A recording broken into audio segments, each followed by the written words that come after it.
try to, we're gonna go through a presentation that identifies some of the technical solutions that we've been working on. I note that, I think it's been almost a year since we had our first meeting. What was the date of our first meeting last year?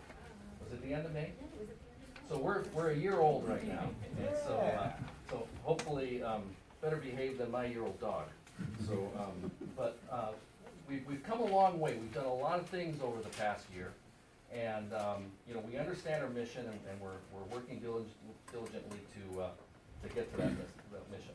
But I'd like to note that in the back, we have several documents. We have an agenda that covers what we're gonna cover tonight.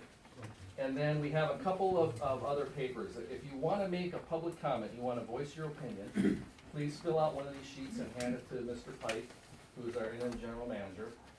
Alternatively, you can leave written comments with us if you'd like, and you could take this and you could submit these written comments later on in the week or next week or at your leisure. You can send there's an email address that you can send it to, or you can mail it. And so if you want to leave written comments, you can use this form. If you just want to write a letter with written comments, you're welcome to do that. We want to hear your input. So you can either do that, or you can do a speaker sit and then follow it up with written comments as well. And then finally, this little sheet has some information on our website, where to email those documents. If you want to take this document and scan it and send it to us, or just write an email and send it to us, you can do that too. These papers are available back there at the back of the table. So why don't we go ahead and move on? Did I miss anything, Mr. Pike? He's gonna help me. Well, we've got 5 chairs up front, 6, 7, and we can pull that one over, so we've got 8 more seats, so nobody needs to stand if they wanna come up front. So as we go through this presentation, I think it's really important for everybody to know, when we start talking about options and looking at the diagrams, we do not have a design or any detailed design on any options. So the diagrams you're gonna see are for basically to show concept and figuratively what different options would look like. Talk a little bit about the background, and then the process that we wanna do is, these are items that we've kind of been working on as a board. Our technical, ad hoc technical advisory committee, which Director O'Neill sits on, has been working on trying to vet some of these options out, and I think I'll mention later in the presentation, we've been working very closely with 2 very important partners, because as we try to develop what we're gonna do here, we have the Regional Water Quality Control Board, which is the state agency, which will will have to permit what we do, and then our environmental health services as well. So we've been in direct contact with those agencies a number of times. Director O'Neill's met with them a number of times as well.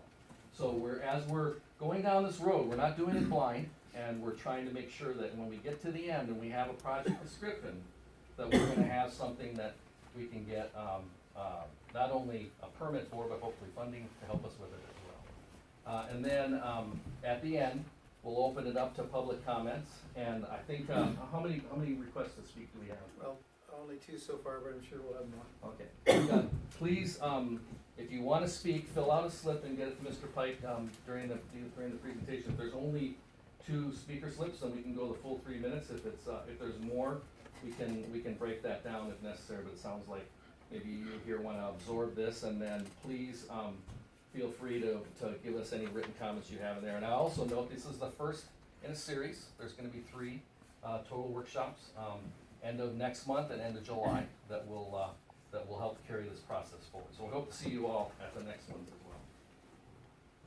So I talked about our representatives, and I talked about all this already. And then here's the future workshops. So June 6th and July 31st. And hopefully we'll whittle down and get to a preferred option. We want to get to a preferred option because that's really important for a number of reasons. One, to really define the project and its cost. We need to pick one based on the information that we have available. And there's a lot of information. There's a slide. A lot of that's on the table. There's been a lot of work done by the county and others to help with the cost and define the project. So we're going to receive community input.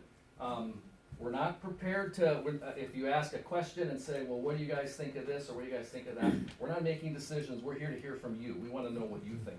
And then as we go through the process, that will help us then take the input from the community and the information that we develop, and then our charge would be to make the best decision for all of us. And then end up with that project description.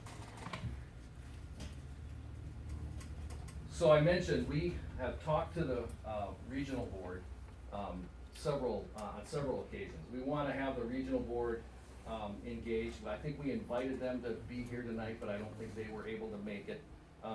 We want the regional board for a number of reasons. One, as I mentioned, they're gonna permit whatever the end product is here. And second of all, they have access to a lot of grant funding, which we're all interested in too. Los Olivos, as a CSD for a service area with relatively few connections, tends to drive up the per unit cost. And so obviously, we're gonna be interested in pursuing grants to help offset the cost and get us going. Environmental health services, I mentioned as well. We've been talking to City Public Works, and actually Matt Vanderlyn from the Solvang City Public Works is here. We've been talking with Solvang. We've had a presentation from the County Planning and Development Department regarding the general plan and some of the policies that are in place for the San Ynez Valley. So we had them come. And of course, we've been in frequent contact with our supervisor, who's here tonight, Supervisor Hartman. So we've collected the specific data, some of the studies, been looking at it, taking fresh look, all the board members looking at the past documents and thinking about this. And then, we're looking at what's best for the community, the cost, the benefit, feasibility, fairness, and try to come up with an end project that meets those objectives. And then, as I mentioned, research, grant options, and loan. Obviously, part of the ultimate cost is gonna be borne by a loan or a bond or some type of financial instrument, but we wanna offset with a grant to the extent we can. So, there's been a lot of information that's been put together. Some of it's starting to get old. Some of it goes back to 2003, and then a series of reports done by under the county, looking at different reports, the EECOM report, and then filtering down the community plan, the LAMP, which Santa Barbara County developed, which was driven by the regional board, and then now here we are as a community services district with our ad hoc technical committee, which is taking all this data in conjunction with the rest of the board and trying to define what is the best way to go, what's the most cost effective and the best way to go for our community. And so I'm gonna stop there, and I'm gonna turn it over to Brian O'Neill, the director who is on our ad hoc technical committee. And one thing I also failed to say at the start is that we're gonna run through this and hold your questions to the end. And while we're doing that, if you do wanna speak, then please get a slip up to Mr. Pike, and I'll turn it over to Director O'Neill. Thanks, Tom. Appreciate it. I get to do the fun part, you go forward part. We are blessed to have Director Freeman on our board. It's really been a bonus for us all here in the community to have everybody that's here. But I don't know, for you that don't know me, I've been a resident here for 23 years, raised 3 kids in my house, 3 boys, very active boys in my house, and the house is in dire need of repair. After that, they're starting to get them through. I'm hesitant to do that because my septic system is in need of repair, and I'm not sure what to do. And I'm on the board of directors here. I also have over 30 years of being an environmental consultant in wastewater and these issues. And I bring that up because, I'm not from an outside consultant. I'm one of us. I'm not one of them. And so if I slip into my consulting ease here, just bear with me. But the fun part here is that now, based on all of these documents, and the community plan and the new regulations under LAMP, and obviously, the correspondence that I've had with the water board, who's the lead regulatory agency overseeing all this stuff and has a couple surprises coming down for us, and some great interaction with the county and the AHS. So thank you very much for the introduction too for that. We have really not made anything up on our own, okay? We have actually taken all the options that are available in the documents and sorted them and weaved them out and did some things, and we've come up with literally 3 sets of options. That's the no project, don't do anything, regional solution, and a local solution. And what I wanna do is I wanna quickly walk through a couple of these things and get into some of the problems that we have. And again, we're not here, and we have not made any decisions. This is all to bring up to us, not you, us, because we'll eventually have to decide and vote on a solution that we're gonna move through. Our goal set in the beginning, the second one there is, our hope is to focus these things down, get as many as we can off the table, so we can focus on what we do best.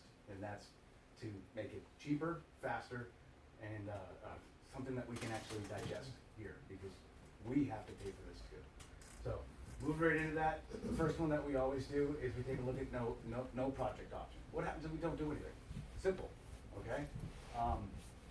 First off, we remain the special problems district that we are, okay? And I gotta remind you, no option, there's costs associated with it, okay? Water board right now determines that Los Olivos groundwater is impaired, okay? What we need to know is that, right now, the water board has evaluated a large area, I'll get into it, in a basin-wide evaluation, and they are on the verge, any day, any week, coming out with a final determination that the groundwater underneath Los Olivos and in the area is impaired. At that point, things happen, and I'll get into a little bit of that more later. So that's happening, and we have our hat in the ring right now. With that decision for impaired comes the problem, or comes this issue where they're gonna come in and tell us what to do. And that's pretty much why we're here.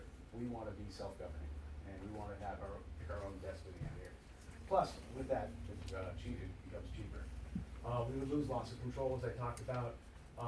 Big thing is if they come in, make the decision, start doing it for us, we as an entity will be lost without, we'll lose the ability to go out there and get the grant and supplemental funding. And as it is now, it's very hard to get any building permits, and put the new room on, do the repairs that I wanna do. We will continue doing, stick with, our inability to get building permits out there. So literally, the no option, option is not an option.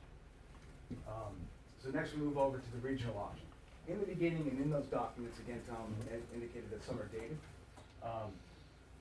They originally had a connection going through San Ynez Community Services District. You see this is grayed out here. That is no longer on the table. San Ynez has pulled back and said, no, that we will be happy to operate your facility out here, but it's not feasible for you guys to come through us just to go to Solvay. So, moving on to that, right now, the biggest regional solution, and the only one on the table, is to take it down to Solvang, from here down. And thank you guys for being here. Solvang has approached us to see if we're interested in going down there, feeding it down, and so that is an option that we have, then we put on the table. So with that, I looked at 4 or 5 big topics here, about 20 subtopics, and I'm not gonna go through them all on this slide. Let's just take a little trip, okay? So we go down to down here, all the way up to basically where the, where I call it Jim's gas station down there at the 246 and the Alamo Pintado intersection. So again, the plant's there. Solvang has asked us to come and consider, maybe taking our stuff down to their place, okay? However, we've taken a look at some preliminary estimates on this stuff. They are, correct me if I'm wrong there, is that they're looking at putting in an MBR, which is a membrane bioreactor, okay, to upgrade their system. So they're asking us to come in there and potentially add somewhere along the lines of Los Olivos share about $4 to $5 million just to upgrade that. There's anticipated to be annual fees associated with what we're paying down there, about two to 3K a year. Sorry about that. There's also some potential treatment facilities, metering facilities that we'd have to put in just to get into their system. Can you read that? I'm sorry. And, then there's a lot of potential upgrades that we would have to do through this area. Again, this would be dependent on the design or as it comes down or what the limitations are, once we would go through Solvang. Obviously, administration, connection, regulatory fees, they're unknown at this point. So there is a cost just to get into their system. Well, let's move north, more from, the 246 intersection and get us up to Los Olivos, okay? Before you go ahead, I know we're not supposed to ask questions yet, but could you repeat the cost, cause I think It's hard to see. we're all asking, did he just say thousands or millions? Like, yeah, we'll hold the comments, but I get you, because I can't really. 'Cause I won't- It's very hard to He did get say that, this on he the said side. 2 to 3 K. Somewhere, yeah, Yeah. 2 to 3, that's point, okay. Million. So, Oh. about $4 to $5 million to get it, the plant upgraded. Again, these are all estimated at this point, nothing formal. Annual fee is about $2,000 to $3,000 per year, okay? I'm sorry, $200,000. Okay. $200,000 to $300,000 a year. What's a zero? Or a couple zeros. The Sunny Field's about 1 to 2 million, another 1 to 10 just to upgrade the pipelines if necessary, and, connection fees, administration fees, we don't know yet, okay? Thank you. Let me continue on here. So again, moving from, the 246 intersection, getting us up to Los Olivos, okay? That whole section of the road is about 4 miles long, so we'd have to design and construct 4 miles of sewer main, okay? Right now, we had considered, moving forward with just, that would be a forced main system, a little bit shallower, a little bit slower, some booster pumps in there. But more of looking at, talking to some engineers, the idea of potentially putting in a gravity flow system exists. So again, without designs, without specs, and without decision of what we're gonna be doing, these things are still a little bit undetermined, okay? So along with this, anybody who's worked with the U.S. Corps of Engineers, Fish and Game, Wild Service, and a lot of things, doing a 401 permit, which I can go down to that, or even a Section 10. It takes time to cross any of the creek, and that's a very timely and very expensive endeavor. Trust me, I've done it for years. And then we have, it's illustrated here at the end of Los Olivos. But what this would take into account is all the sewage, all the raw sewage would actually be dumped into a system, which would have to be most likely pre-treated, put into the system, and then shipped down. And that could be a serious pre-treatment system, depending on what we're gonna be doing, dewatering, denitrification, pH balancing. So literally, as part of this option, there is a pre-treatment facility associated, and there's big dollar cost on that. Big thing to remember, as was graciously introduced, I should pay you for doing this stuff, is the regulatory and EIR planning.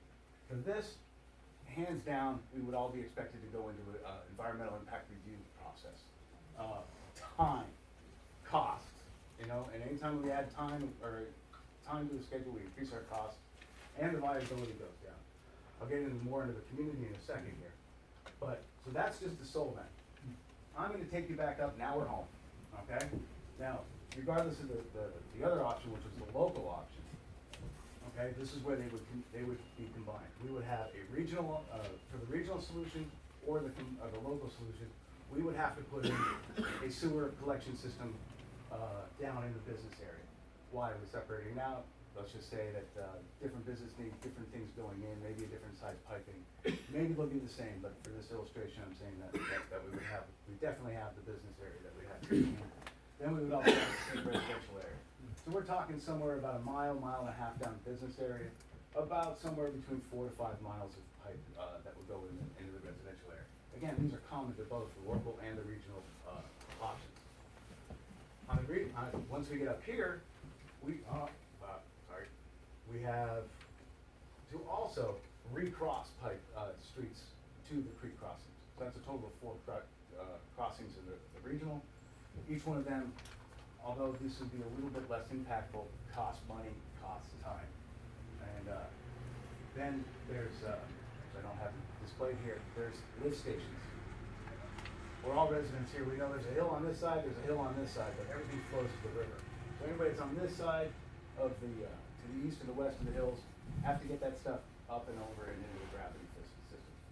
Those cost a lot of money, and they cost a lot of money to maintain and utilize. I mean, utility-wise, excuse me. So, what I did is I took a look at a comparison, just a qualitative, not a quantitative at this point. The differences between a regional and local solution out here. All the items in a blue are all associated with a regional, with a regional, option. So we have some significant things that we have to do, design a permit.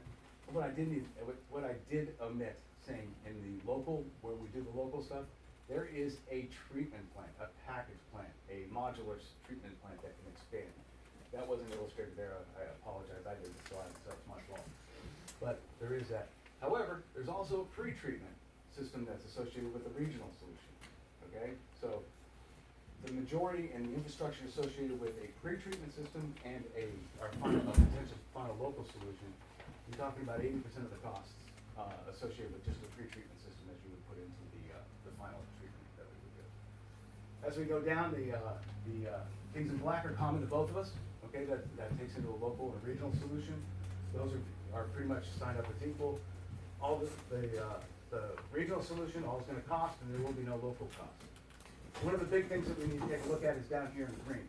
That's the policy and permitting, time and money, okay? The community plan, which I don't know was brought up earlier. Community, it was introduced earlier, so. Right now, you took the words right out of my mouth too, is that, all the current, community documents really are not receptive to,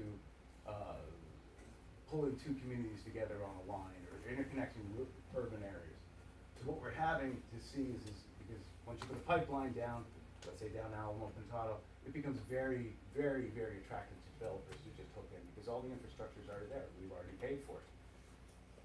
We've seen it happen in other places. Community plan, I would like to keep the essence of the valley together, and it's not really favorable to that. So we'd have to open up that community plan. It can be done, okay? That's not saying it can be done. However, it's something that could be also complicated to get done, very political. Once we crack into it, other issues might come up that are outside of our region. Again, time and money. The environmental impact report, as I talked about the EAR on the regional, the alternative to this is on the local thing, we would go into what they call an MND, mitigated negative declaration. Again, I'm not saying that that's going to happen, but the likelihood is very high that that would be it. An MND is one heck of a lot cheaper than an EIR and faster to do. And we also have just huge amount of consultants, engineering, environmental. We'd have to get all the right-of-way studies done, all that stuff for the regional. Now, you'll notice that there's still costs to do a lot of these things in the local solution. So let me just go on here. We've done a quick magnitude estimate, and we're talking about at least 3 times longer to do in a schedule time, okay? When you add scope, when you add complexity, you're talking about costs. And we're estimating here, again, based on independent engineering, we've gone out to a couple engineering firms, or an engineering firm for to look at this, just for the option comparison, okay? So we're looking at a considerable difference between the regional and the local option. No decision, but there is a difference, okay? So a little bit of summary here. We're talking about the no project option, which is rapidly becoming non-option here. Talked about the regional solution, now we're down to Solvang. Pretty much knocked off the San Ynez as we go down. We knocked off the San Ynez solution. Down to local, and I did discuss all the district-wide, the regional stuff. So what's left is something that we've coined the phrase and calling a phased collection system option. This is one of the things I want to introduce to you. Just bear with me here on this one. This was put together with just fantastic input from the regulatory community. They're very favorable of it, and it goes along with their strategy. Okay? And just bear with me on this stuff. The first thing that I want to, not the first thing, I'm going to do a lot of things, but one of the big items here is hey, what's the problem? And to really introduce the phase process here, I mean, why are we a special problems district? Okay? I didn't know. I had to go looking into it. Okay? What's what's in place for us to say, hey, when we put a solution in, how are we gonna see if it works? Okay? And we've already, there's documented septic problems, we have density problems, stuff like that, so our hat's in the ring. We have to do something. So, what is it that we have to do? Well, first off, we gotta figure out what's wrong here. And that coupled with the pending decision by the water board to come in and say, hey, the groundwater's impaired, you boys gotta do something, or we're gonna come in here and do it. Or you people, excuse me. Okay? So, what we're looking at here is, when the water board comes in, they're gonna be looking at the entire basin. And you'll see that has moved since the last time we did this slide. Let's put it back over here. Los Olivos has a target on its back. The water board, the regulatory agency, they're gonna be looking at all the data from this whole basin, and they're gonna look at something what I call a worst first scenario. They're gonna say, hey, you guys are the worst, you have the highest levels here, we'll clean you guys up first, and then we'll start looking at the other people that fall behind you. So let's get going. Guys, Los Olivos will be the targeted point on that, because we have documented septic problems, and we have groundwater, we have monitoring data that indicates this. Okay? So what's the problem? I wanted to take a look back at that groundwater monitoring data. Okay? So, graphics on this stuff. This, our special problems district determination was based on 1977 groundwater study. Single study. Actually, they did it twice, but nobody can find the results. In my world, single study is not statistically viable. Okay? 1977, we don't know. So, what I want to point out, I'll just go through this real quick here, is let's look at the 10 as a magic number. Okay, that's where we're allowed to have less than 10. Over 10, that's bad. So, or that's going to be negative. And this is the information that the water board is using. So I broke this up, and the data, the analysis here is the red shows, hey, we're above. Sure. 10 milligrams. I'm not going to get into the technical. Okay. Of 10 what? milligrams per liter of nitrate. Okay. Of nitrate. However, there's Thank you. nitrate stuff. I should have known that.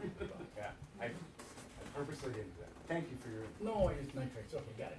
Yeah, my neighbors are bad people there. Yeah. Okay, so 10 milligrams per liter, there's a 10 is the number here. Groundwater in our area is predominantly south, okay?